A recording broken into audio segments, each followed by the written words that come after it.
Alors ce matin, nous allons commencer la série sur le Saint-Esprit. Dieu soit loué. J'ai préparé tout un enseignement. Je ne sais pas combien de temps ça va prendre pour passer à travail. Mais il y a beaucoup de viande. Alléluia.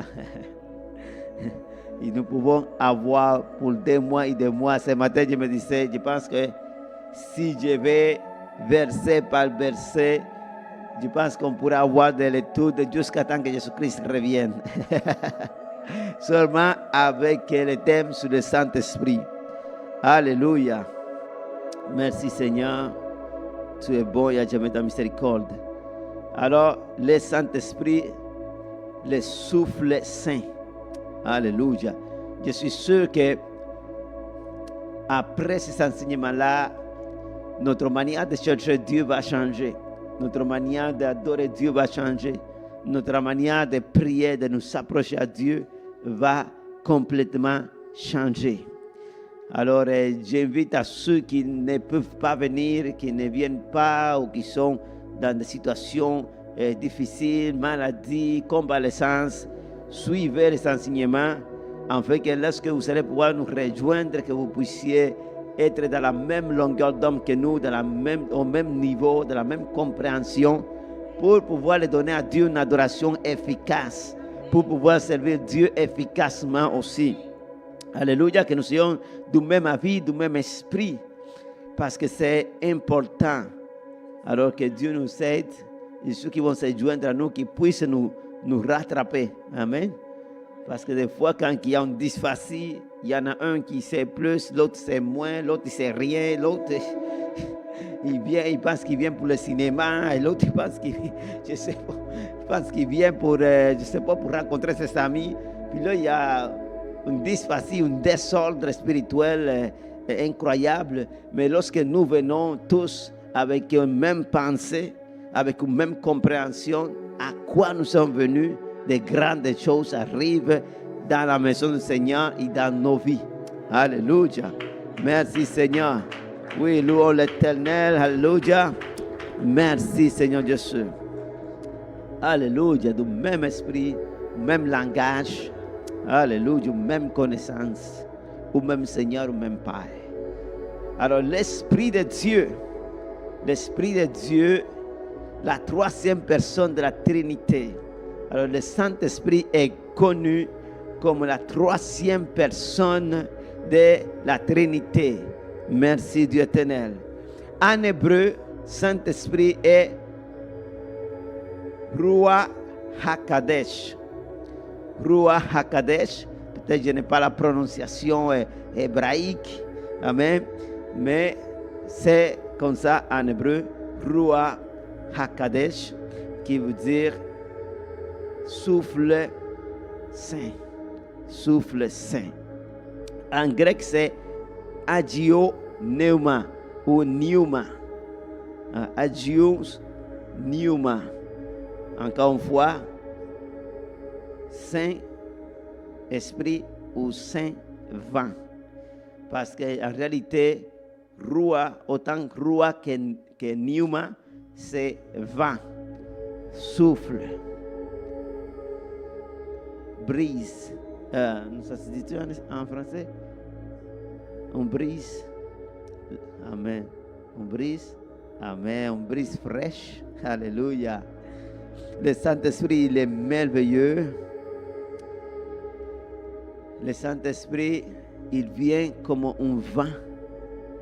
Parce que lui, il ne prend pas de forme humaine. Lui, quand il arrive à quelque part, il arrive comme un vent. Et nous pouvons sentir, des fois il vient comme un vent frais. Des fois il vient comme un vent chaud. Tout dépendamment de qu'est-ce que nous sommes en train de vivre. Tout dépendamment de l'atmosphère. Le Saint-Esprit, il se manifeste. Des fois, il peut venir comme un vent impétueux, comme est arrivé dans la chambre haute, comme un vent impétueux. Alors, le Saint-Esprit a différents noms. Il est connu depuis l'Ancien Testament jusqu'au Nouveau Testament avec différents noms. Et l'un de ces noms-là, on l'appelle particulièrement l'Esprit de l'Éternel, l'Esprit du Seigneur, l'Esprit du Père, l'Esprit de Jésus. Il est aussi appelé le Consolateur, très bien connu comme Paraclet, en français Paraclet. Puis il est aussi connu comme l'Esprit de vérité, l'Esprit de vie, l'Esprit de foi, l'Esprit d'amour, l'Esprit de force, l'Esprit de sagesse, l'Esprit de grâce, l'Esprit de gloire. Alléluia. Merci Seigneur. Le Saint-Esprit, il a tous ces noms-là. Parce qu'il est très associé au Père. Il est aussi associé à Jésus-Christ. Le Père a eu à cœur de nous partager son esprit. Alléluia. Nous pouvons dire l'esprit des chrétiens. Aujourd'hui, on peut dire l'esprit des chrétiens. L'esprit qui est partagé. Si nous avons quelque chose en commun avec Dieu, c'est son esprit. Ceux qui l'ont reçu. Le Père ne donne pas n'importe qui son esprit. Jésus a dû dire, je vais prier le Père, je vais supplier le Père, afin qu'il vous donne son esprit. L'autre consolateur, il est connu aussi comme le consolateur, c'est ce que nous savons dire. Et consolateur veut dire défenseur, aide, avocat, soutien, guide, maître, enseignant. Le Saint-Esprit a été envoyé parce que Jésus ne voulait pas nous laisser tout seuls. Jésus ne voulait pas laisser les disciples tout seuls. Il a dit, je m'en vais, mais je ne vous laisserai pas tout seul. Je vais vous envoyer l'autre consolateur, le consolateur.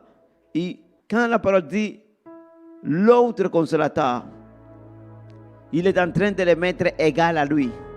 Alors, un autre pareil à lui. C'est pourquoi des fois nous sommes confus. Nous ne savons pas si c'est Jésus ou si c'est l'Esprit de Jésus ou si c'est Dieu. Des fois, on ne sait pas ce qui a parlé. Des fois, on ne sait pas qui a fait quoi. Parce que l'Esprit, souvent, il ne vient pas, c'est-à-dire, il n'agit pas en son propre nom. Il agit dans le nom de Jésus-Christ. Il agit comme si ça serait Jésus-Christ. Merci Seigneur.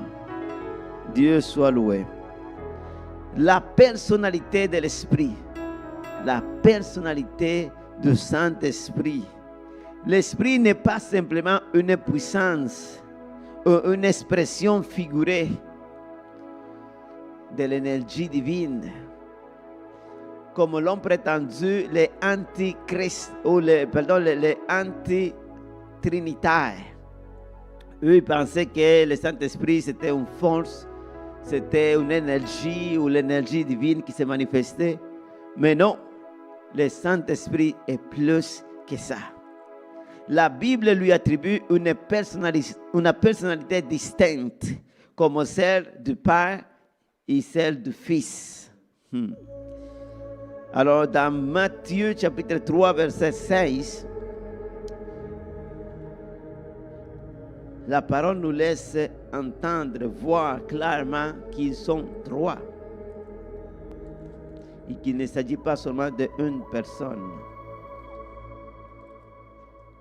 Alors, Matthieu 3, 16 nous dit, dès que Jésus eut été baptisé, il sortit de l'eau et voici les cieux s'ouvrir. Et il vit l'Esprit de Dieu. L'Esprit de qui? L'Esprit de Dieu descendre comme une colombe et venir sur lui. Et voici une voix fit entendre des cieux ces paroles. Celui-ci est mon fils bien-aimé, en qui j'ai mis toute mon affection. Alléluia. Alors la parole dit que l'Esprit de Dieu est sorti, est descendu. Et lorsqu'il est descendu, il a pris la forme d'une colombe. Et lorsqu'il a pris la forme d'une colombe, il est descendu pour vouloir se poser sur Jésus. Et on a entendu une voix qui est sortie du ciel, celle qui fait référence à Dieu lui-même, et qui dit, voici mon fils bien-aimé, en qui j'ai mis toute mon affection, en qui j'ai mis tout mon amour. Alors voilà, c'est là qu'on voit les trois. Le Fils, le Saint-Esprit et le Père. Le Saint-Esprit, il manifeste les attributs d'une personne ou d'un être rationnel. Le Saint-Esprit est doué de pensées, de connaissances de langage. Il connaît toutes les langues. C'est lui-même qui les a données même. Il est doué aussi de volonté. Il a sa propre volonté.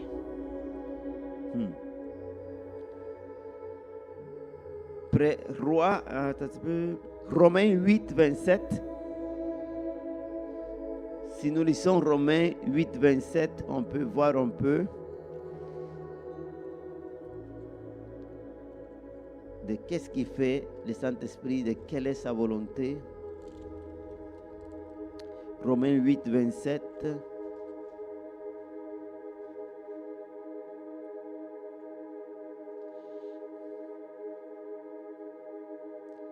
Il dit, celui qui sonde de l'écart connaît la pensée de l'esprit.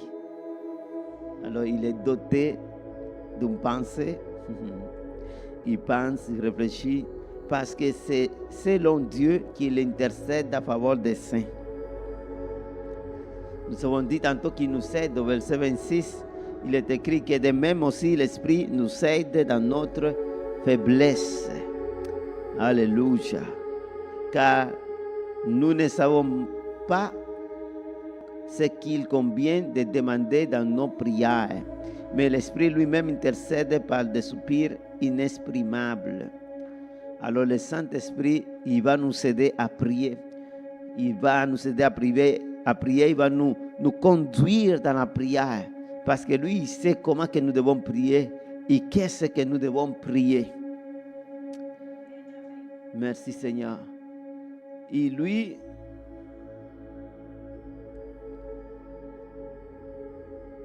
il connaît nos pensées, il connaît les pensées du Père aussi. C'est pourquoi il nous guide dans une prière. Il va nous conduire aussi à avoir des désirs, des pensées qui sont conformes à la volonté de notre Père. Alors le Saint-Esprit est magnifique.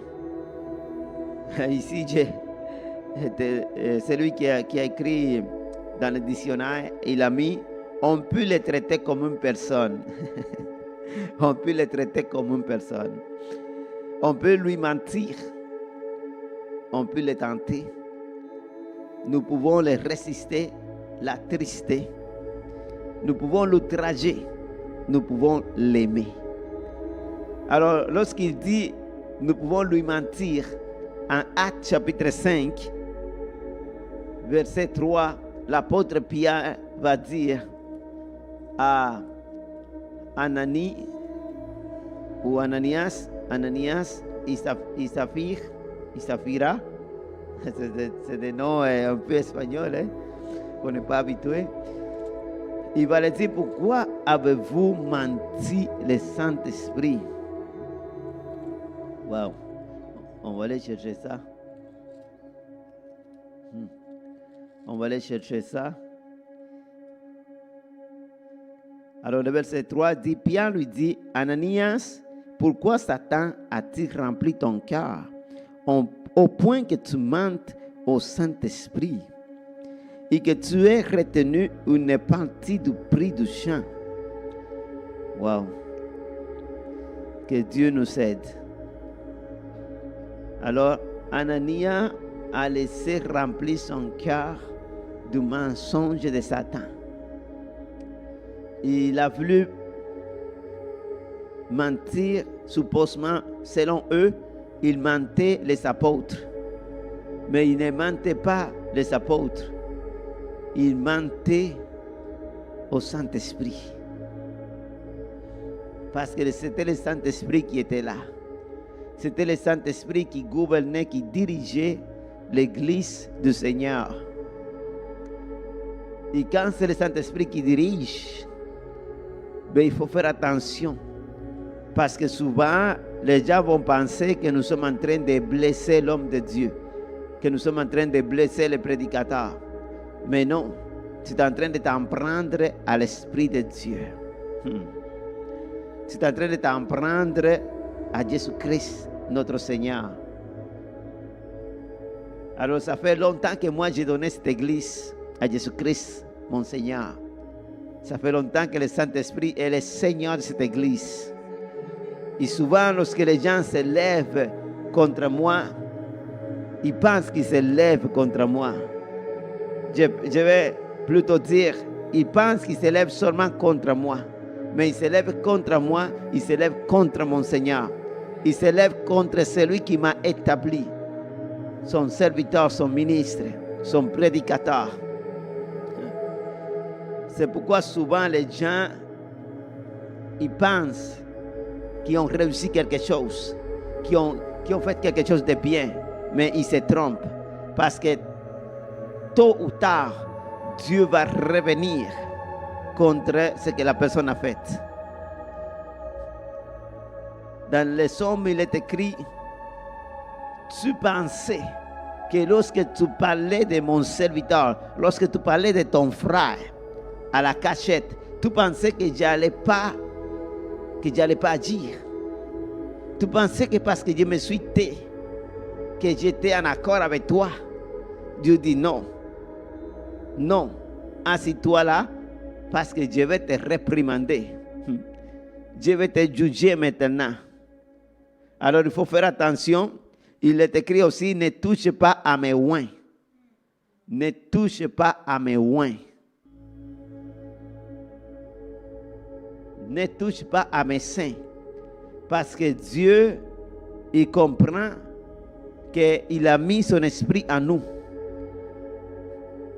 Alors il faut faire très attention quand nous parlons, quand nous voulons parler des serviteurs de Dieu. Il faut être vraiment prudent. Il dit, Seigneur, pardonne-moi, Seigneur, que ma bouche ne se ouvre pas pour maudire, ni murmurer, ni critiquer les serviteurs de l'Éternel. Mais si j'ai quelque chose à dire, si j'ai quelque chose à rapporter, que ce soit pour l'aider, que ce soit pour l'édifier, que ce soit pour les construire, pour les bâtir. Parce que c'est ça que Dieu va voir et c'est ça que Dieu va honorer. L'Esprit de Dieu agit avec les serviteurs. Il agit à travers de nous. Il est merveilleux, il est notre paraclet. Il est celui qui nous aide. Avec le Saint-Esprit, on peut arriver au point de l'aimer tellement qu'on peut, à un moment donné, se demander, est-ce que j'aime plus le Saint-Esprit qu'à Jésus ou que Dieu lui-même? Et on peut, lui-même, à un moment donné, il m'a posé la question. À un moment donné, j'ai vu une vision. Et dans la vision, je voyais Jésus marcher. Je voyais Jésus marcher devant moi. Et j'avais le Saint-Esprit qui était à côté de moi ici. Et j'ai entendu cette voix qui m'a dit, qui tu aimes le plus? Avec qui tu veux marcher? Et je dis, Seigneur, je veux marcher avec vous deux. Je vous aime vous deux. Parce que je ne voulais pas dire plus un que l'autre. Et depuis, je crois que je marche avec les deux. Et des fois, je me pose des questions parce qu'il y a des gens qui ont décidé de marcher plus avec le Saint-Esprit. Mais le danger avec ça, c'est que des fois, les gens peuvent s'éloigner de la parole du Seigneur. Ils peuvent chercher à vivre plus de la grâce. Puis ils peuvent permettre beaucoup de choses. Alors, c'est le danger qu'on peut vivre. Parce que l'Esprit de Dieu, il n'est pas là pour nous dire ce que nous devons faire. C'est-à-dire, il n'est pas là pour nous donner des ordres. Il est là pour nous aider à obéir aux ordres du Père et aux ordres du Fils. C'est pourquoi des fois on croit que wow, le Saint-Esprit il est tellement merveilleux, je l'aime tellement. Aussi parce qu'il a à charge, oui, de nous guider. Et à travers de lui, Dieu envoie son amour. C'est ce qui nous dit Romains chapitre 5, verset 5, verset 8. Que Dieu déverse son amour par son Saint-Esprit dans nos cœurs. C'est pourquoi, des fois, on va croire que, oh, le Saint-Esprit m'aime tellement. Je sens tellement l'amour du Saint-Esprit.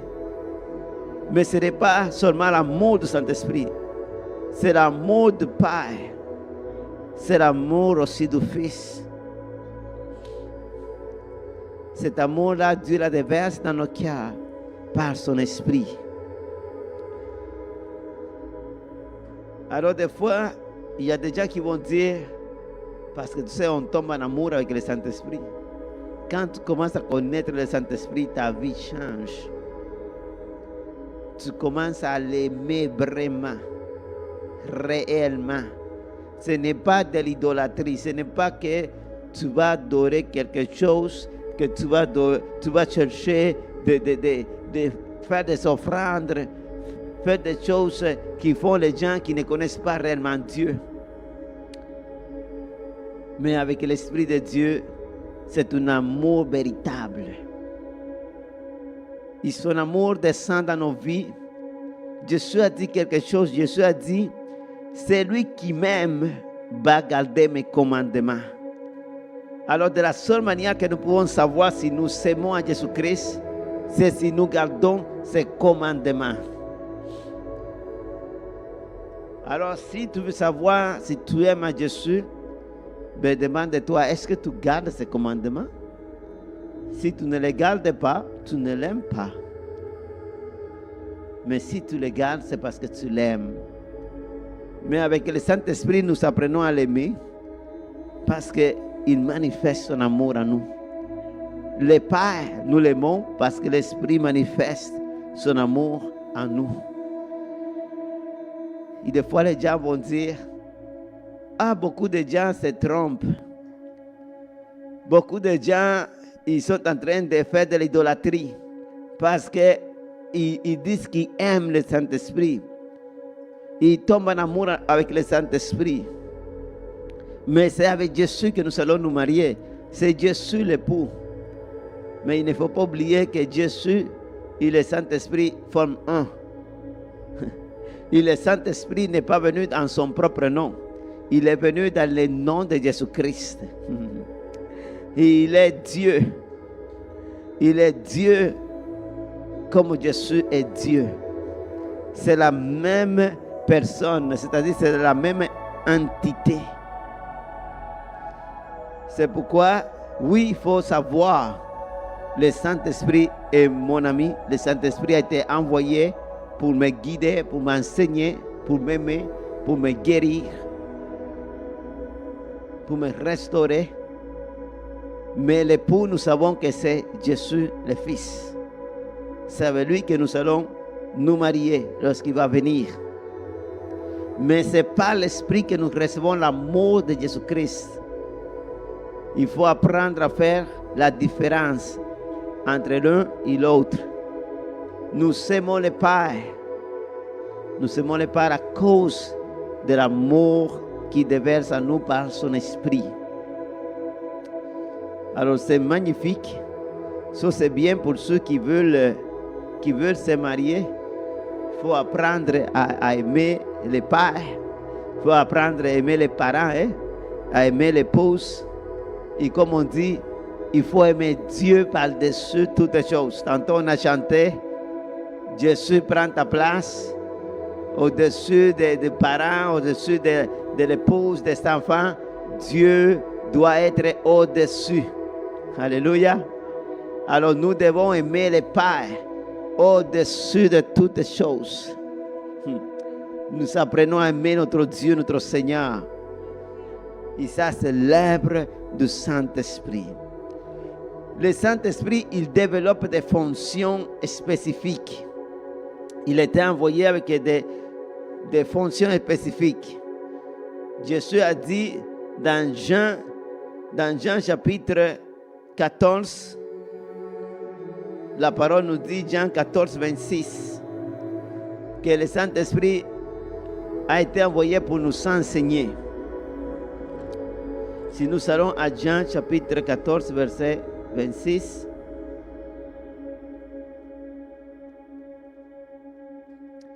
mais le Consolateur, l'Esprit Saint, que le Père enverra en mon nom, vous enseignera toutes les choses. Il vous rappellera tout ce que je vous ai dit. Alléluia.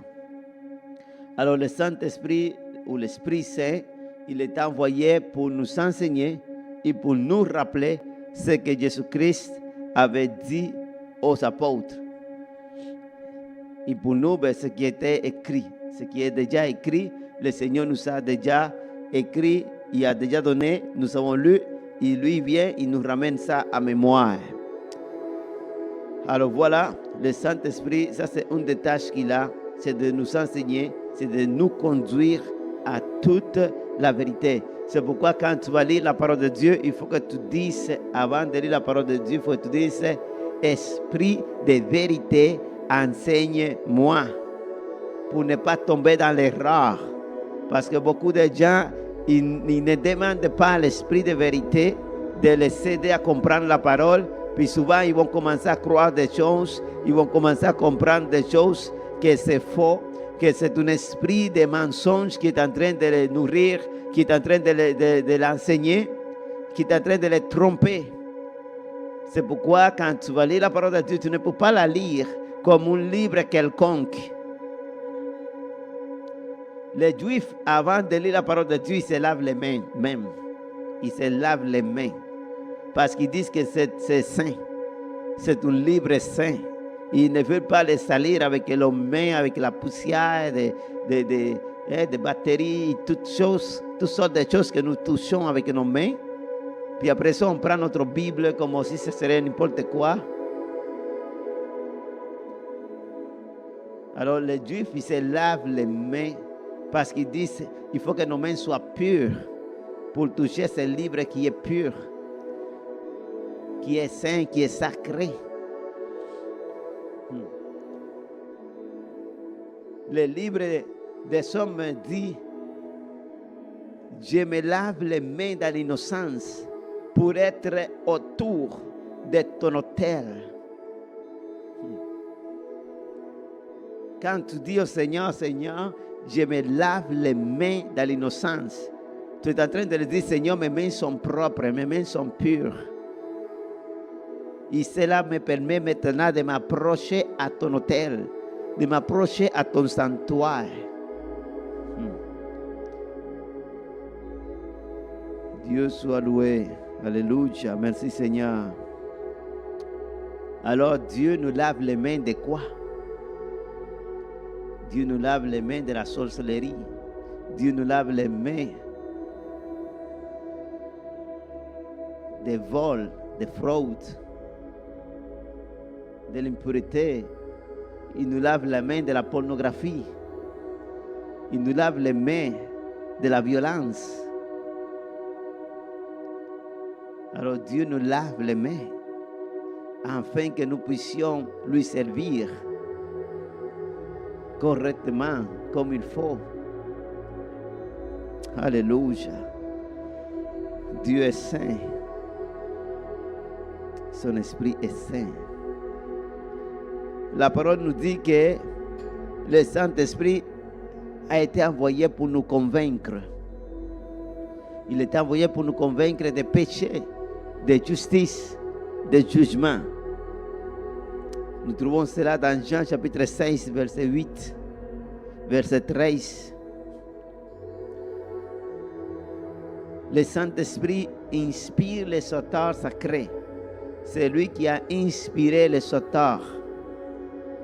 C'est lui qui les a dit quoi écrire. 1 de Pierre, chapitre 1, verset 11. 2 de Pierre, chapitre 1, verset 21. Alors, si nous lisons quelques passages,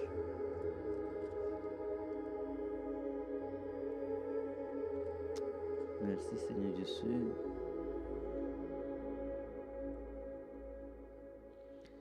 Car ce n'est pas par une volonté d'homme qu'une prophétie a jamais été apportée, mais c'est poussé par le Saint-Esprit que des hommes ont parlé de la part de Dieu. Alléluia. Poussé par le Saint-Esprit, c'est être inspiré par le Saint-Esprit. C'est recevoir la volonté de Dieu ou les instructions de la part de Dieu par un souffle. C'est faire souffler la réponse ou recevoir la dictée. Ça vient du Seigneur. C'est l'Esprit qui nous souffle à l'oreille. C'est lui qui amène à notre esprit ce qui veut que nous sachions, ce qui veut que nous puissions écrire. C'est lui qui va nous inspirer, c'est lui qui va nous réveiller le matin. C'est lui qui, même durant notre sommeil, il va nous amener la révélation. Il va nous montrer des choses.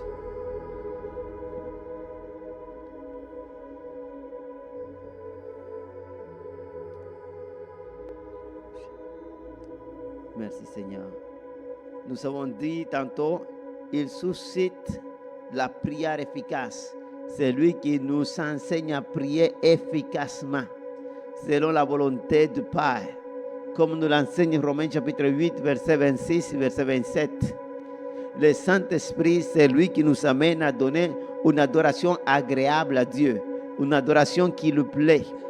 Comme nous allons lu ce matin, Jean chapitre 4, verset 23 et verset 24. Dieu cherche de véritables adorateurs, des adorateurs qui l'adorent en esprit et en vérité. Parce que Dieu lui-même, il est esprit.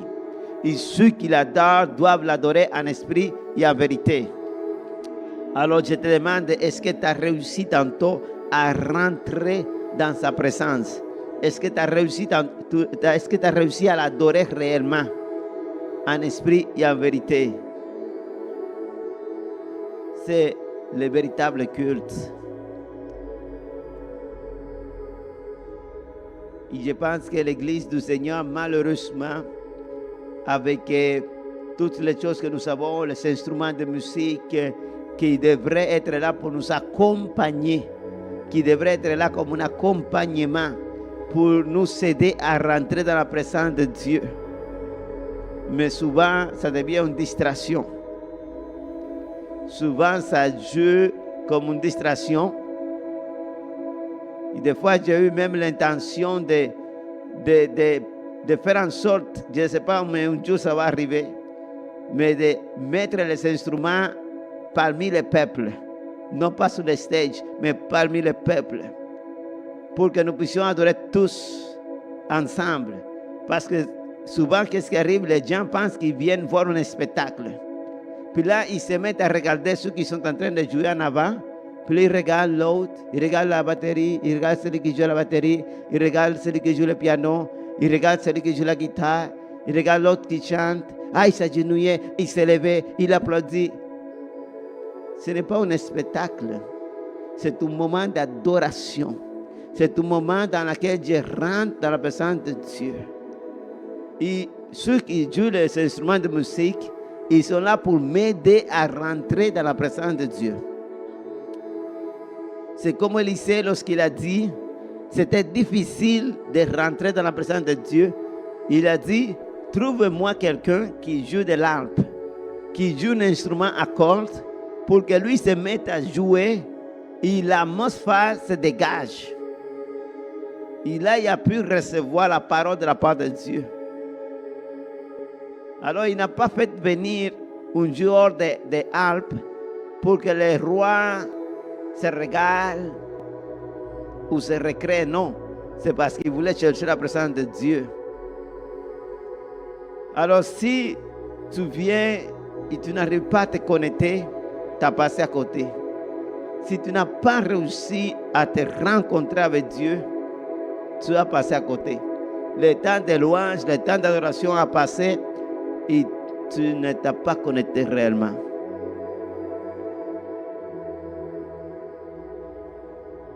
Une fois que tu découvres c'est quoi adorer le Père dans l'esprit, tu ne peux pas t'en passer.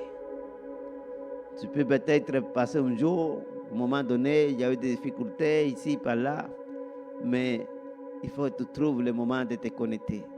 Il faut que tu trouves le moment, même dans ton temps de prière. Si tu pries 10 minutes, 15 minutes, si tu n'as pas réussi à te connecter, c'est un moment de prière. Tu ne vas pas loin avec ça. Tu ne vas pas loin avec ça. Il faut que tu trouves le moment vraiment de te connecter à la source. Il faut vraiment que le Saint-Esprit puisse te saisir. Que tu sentes que le Saint-Esprit est en toi et qu'il travaille en toi. Qu'il te remplit et qu'il t'amène devant le trône de Dieu. Alors c'est très important que tu puisses adorer le Père en esprit et en vérité. C'est-à-dire en t'appuyant dans la vérité. En pratiquant la vérité. Parce que Dieu n'aime pas que tu lui offres des sacrifices, des offrandes. Mais si tu n'obéis pas à sa parole, il ne reçoit pas tes sacrifices. Il ne reçoit pas ton offrande. Mais si tu es en accord avec sa parole, il va recevoir ton offrande, il va recevoir ton sacrifice, il va recevoir ton holocauste. Parce que tu es en accord avec sa parole. Mais si tu n'es pas en accord avec sa parole, il ne va pas recevoir ce que tu lui donnes. C'est pourquoi il faut l'adorer en esprit et vérité. C'est deux qui doivent former un. Ce n'est pas l'un ou l'autre. Non, c'est les deux ensemble. Esprit et vérité. C'est pourquoi tu dois lire la parole de Dieu pour savoir quelle est la vérité et la pratiquer. Alléluia, merci Seigneur. Il est identifié à Dieu, au Seigneur. Nous l'avons lu tantôt dans Actes chapitre 5, verset 3. Il y a un péché qui est impardonnable. L'homme peut pécher contre Jésus, l'homme peut pécher contre Dieu, mais il ne peut pas blasphémer contre le Saint-Esprit, parce que c'est impardonnable. Et c'est quoi blasphémer contre le Saint-Esprit? C'est quoi pécher contre le Saint-Esprit? C'est parler contre lui. C'est l'insulter en étant conscient de ce que tu fais. C'est te diriger à lui en étant conscient. La blasphème contre le Saint-Esprit, c'est l'attribuer à quelqu'un d'autre, l'attribuer à le diable, un démon, quelque chose, dire, ah, ça c'est Satan qui vient de faire ça, ou c'est un démon qui vient de faire ça, mais le disant pour le diffamer. C'est-à-dire quelqu'un qui le fait en sachant que c'est l'Esprit de Dieu qui a fait ça, en sachant que c'est Dieu qui a fait ça.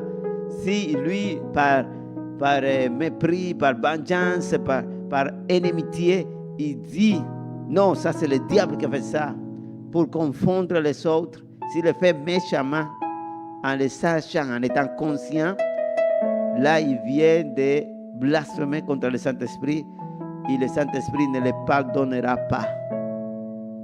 Alors personne ne peut pas dire au Saint-Esprit, excuse-moi, je ne le savais pas, je l'ai fait juste par ignorance ou pour rire ou pour voir ce qu'il allait dire les autres. Non, non, tu ne peux pas t'excuser devant le Saint-Esprit parce qu'il connaît tout.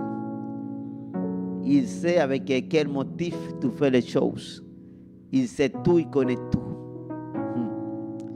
Dieu soit loué. Jésus l'a enseigné à Matthieu chapitre 12, verset 31 et verset 32. Faisons attention parce que le Saint-Esprit, il est l'être le plus doux, le plus sensible, mais aussi il peut se fâcher. Il peut se fâcher. Il peut aussi te condamner. Alors, faisons attention. L'apôtre Paul va dire, n'attristez pas le Saint-Esprit. N'éteignez pas le feu de l'Esprit dans votre vie, avec lequel vous avez été scellés. Alors, il faut faire attention de comment nous nous conduisons. Le Saint-Esprit n'aime pas les chicanes. Le Saint-Esprit n'aime pas l'inimitié. Le Saint-Esprit n'aime pas, il s'attriste lorsqu'il voit que deux frères, au lieu de s'aimer, au lieu de s'entraider, ils se mettent à se chicaner entre eux. Puis là, il y a des murmures. Il n'aime pas la murmuration. La parole nous dit que le Saint-Esprit est devenu ennemi du peuple de Dieu parce qu'ils ont murmuré contre Dieu et contre Moïse. Alors le Saint-Esprit, il vaut mieux. C'est pourquoi l'apôtre Paul a dit, ne vous affligez pas, ne vous préoccupez pas pour les choses qui vous manquent ou pour les choses qui vont mal. Allez plutôt dans la présence de Dieu. Allez plutôt vers Dieu et présentez-lui vos besoins. Et lui qui comprend toutes les choses, il va vous donner la paix qui surpasse tout entendement. Il va vous répondre au moment donné, au moment voulu. Alors il vaut mieux plutôt d'aller vers le Saint-Esprit et prier et lui dire, Seigneur, aide-moi. Parce que lui aime ça l'amitié, il aime ça l'unité. Une église qui est unie, une église qui s'aime, les frères et les sœurs qui s'aiment, le Saint-Esprit aime ça. Il se promène au milieu de nous. Amen. Il nous communique sa puissance, sa sagesse. Il nous fait nous multiplier. Pourquoi? Parce qu'il est comme ça. Il est un être aimant. Il est un être qui n'aime pas faire exception de personne. Il ne fait pas exception de personne. Gloire à Dieu pour cela. Parce qu'il n'est pas humain. Alléluia. Il n'est pas de ce monde. Même s'il vit dans ce monde. Il vient du ciel. C'est pour ça que Jésus a dit, il faut que Dieu parte. Parce que lorsque je vais partir, ça sera mieux pour vous. Vous allez mieux reproduire, vous allez mieux vous développer. Vous allez fructifier. Vous allez être beaucoup plus productif. Parce que les Juifs avaient des contraintes. Eux, ils avaient des règlements qu'ils ne pouvaient pas partager avec les non-juifs. Ils ne pouvaient pas rentrer dans la maison de non-juifs. Ils ne pouvaient pas manger avec un non-juif. Ils essaient de se maintenir éloignés. Parce qu'ils ne veulent pas se contaminer selon eux. Ou ils ne veulent pas être conduits dans un mauvais chemin. C'est pourquoi Jésus, souvent, lui-même, en étant juif, il disait, la nourriture que j'ai n'est pas pour les chiens. Je ne peux pas te donner le miracle, la guérison qui est pour les enfants d'Israël. Je ne peux pas te la donner à toi qui est une sérophénicienne. Toi qui viens de Sidon, toi qui viens d'ailleurs, je ne peux pas te donner le miracle, la guérison. Mais la femme, elle a dit, même les chiots mangent de la table de son Seigneur. La femme a dit, j'ai la foi et je crois. Je crois et j'adhère à la foi d'Abraham. Je suis fils, je suis fille à cause de la foi que j'ai en Dieu à cause d'Abraham, qu'en étant un gentil, a cru en Dieu, l'a cru à Dieu. Il a agi par la confiance qu'il avait en Dieu. Alors la femme, elle appliquait la même méthode, la même formule, et Dieu a dit, tu es juste. Je te déclare juste et tu vas recevoir la bénédiction. Alors, merci Seigneur pour cela, mais Jésus a dit, il vaut mieux que je quitte, il vaut mieux que je parte. Tu vois, quand Pierre a rentré dans la maison de Corneille, les apôtres ont appelé à Pierre et ont dit, Pierre, viens ici. Tu as rentré dans la maison d'un païen. Qu'est-ce que tu faisais là? Pierre a dû commencer, il a dû être redevable. Il a dû le dire, non, c'est parce que le Saint-Esprit m'a envoyé là. Et là, il m'a dit de le prêcher la parole. Et quand j'étais en train de le prêcher, j'étais en train de le parler de Jésus. Là, le Saint-Esprit a tombé sur eux. Ils ont été tous baptisés du Saint-Esprit. Et qui était Dieu pour m'opposer? Ils ont reçu le baptême du Saint-Esprit. Je ne pouvais pas les empêcher de recevoir le baptême d'eau. Et là, eux, ils ont tous compris que, waouh, oui, je vois maintenant que Dieu veut sauver aussi les gentils. Dieu veut partager son salut avec les gentils aussi.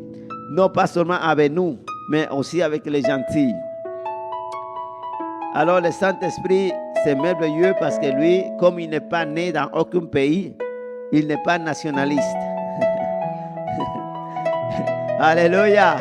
Dieu soit loué. Alléluia. Le Saint-Esprit n'est pas nationaliste. Le Saint-Esprit n'est pas raciste. Alléluia. Le Saint-Esprit, il est universel. Alléluia, merci Seigneur. Il n'est pas de la famille Tremblay, ni de la famille Bilodeau. Non, il est l'Esprit de l'Éternel. Comment? Ouais, amen. Il n'est pas de la famille Bouchard. Il n'est pas de la famille Tikiti, Wakili. Non, non, non. Le Saint-Esprit est l'Esprit de Dieu. Il n'est pas de la famille Lopez.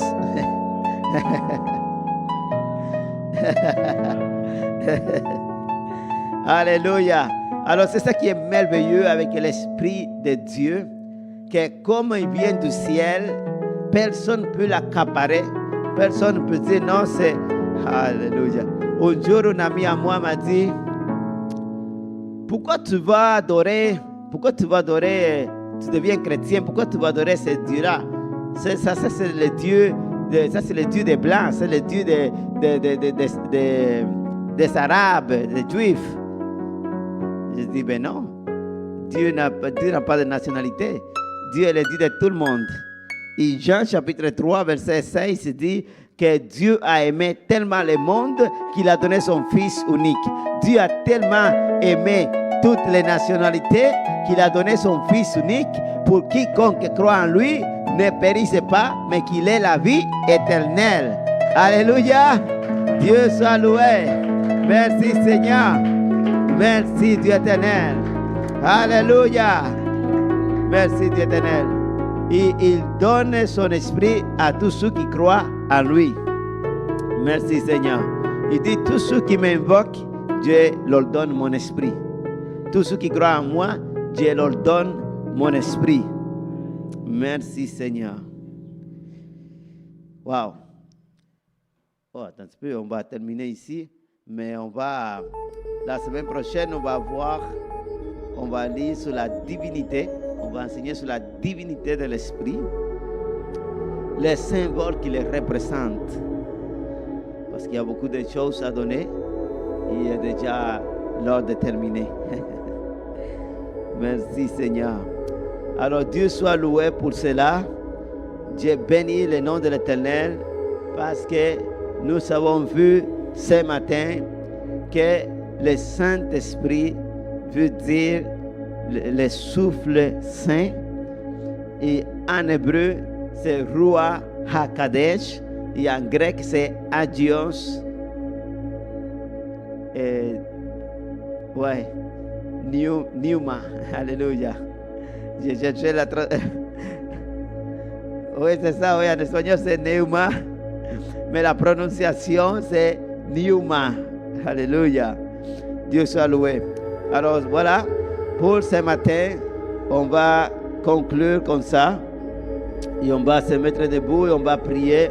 On va remercier le Seigneur pour ce moment précieux, pour ce moment qui nous a permis d'apprendre sur les différents noms qu'il peut avoir, sa personnalité.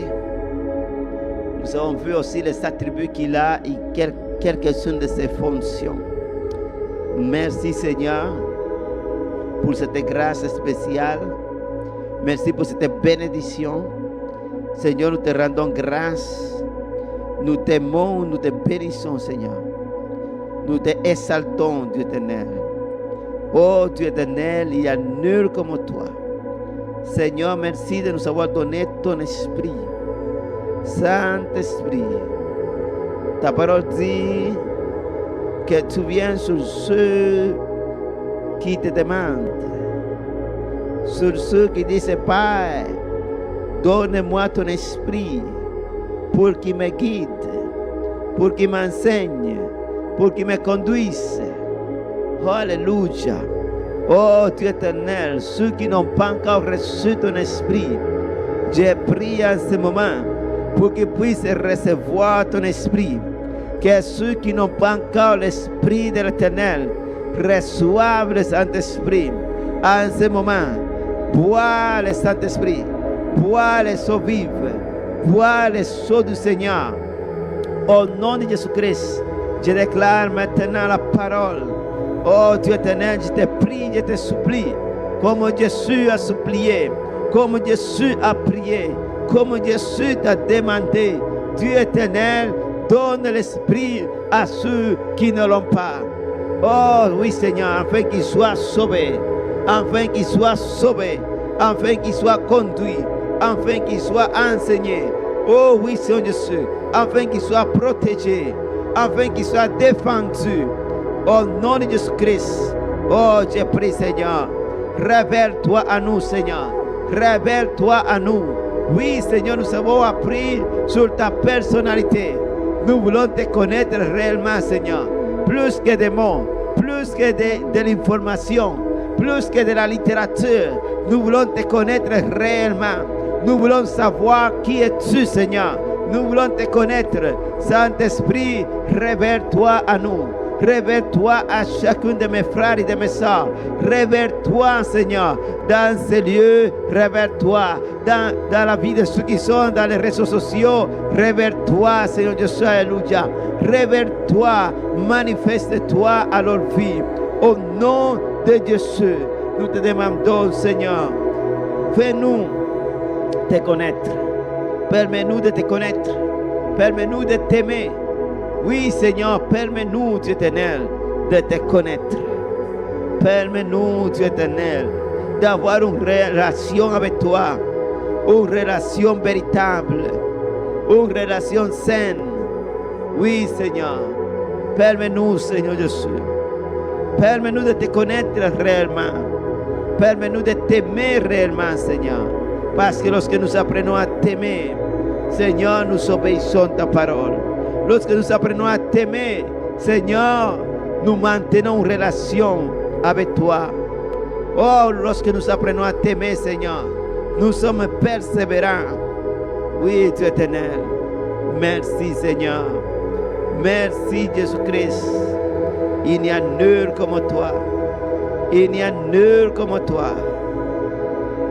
Nous te rendons grâce, Dieu éternel. Nous te bénissons. Oui, Saint-Esprit, fais ton œuvre ce matin. Fais ton œuvre, Seigneur. Fais ton œuvre, Dieu éternel. Viens toucher chaque vie. Viens toucher les pensées. Viens restaurer les pensées.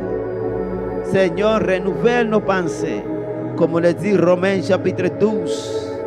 Verset 1, verset 2, que nous puissions renouveler nos pensées selon l'entendement de notre intelligence, selon la compréhension que nous recevons. Oh Seigneur Jésus, enseigne-nous, Seigneur Jésus. Enseigne-nous, conduis-nous par le chemin de la vérité, par le chemin de la vie, par le chemin du salut. Seigneur, nous te rendons grâce. Nous te rendons grâce. Donne-nous plus. Donne-nous plus de toi. Donne-nous plus de toi. Oui, Seigneur. Viens dans nos vies. Viens nous toucher. Viens nous consoler. Au nom de Jésus-Christ, nous prions en ce matin. Oui, Seigneur, au nom de Jésus-Christ, nous prions ce matin. Dieu éternel, viens consoler les cœurs attristés, blessés. Viens amener la guérison. Viens amener la délivrance. Viens guérir toutes sortes de plaies, des maux. Viens guérir et restaurer. Saint-Esprit, manifeste-toi. Oh, viens, Seigneur, nous vivifier. Viens, Dieu éternel. Viens restaurer, viens vivifier. Viens faire ton œuvre merveilleuse. Seigneur, nous voulons plus de toi.